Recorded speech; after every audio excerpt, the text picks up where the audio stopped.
Hello everyone and welcome back to my channel. Wendy Williams' financial advisor Lori Schiller claims she had to hire heavy protection to protect herself and her family after receiving death threats.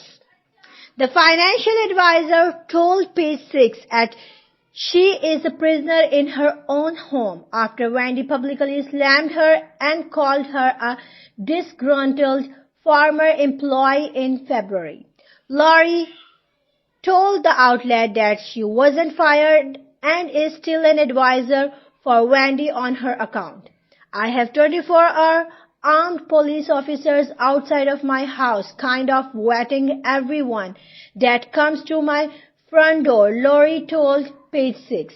It's starting to affect my life. I'm a prisoner in my own home and that continuing her work on Wendy's account has put her and family at risk due to the death threats. I'm kind of living in my own personal hell here, she said. Lori claims she was not fired from the account and is the lead financial advisor for Wendy. There is a guardian in place serving as a conduit between the host and the bank.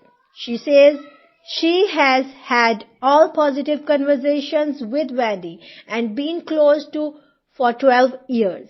In February, Wells Fargo froze her accounts after Lori claimed Wendy was of unsound mind, something which Wendy publicly denied per Page 6. Wendy filed an affidavit at the New York Supreme Court in February for a restraining order against the bank after they denied her request to access her bank accounts.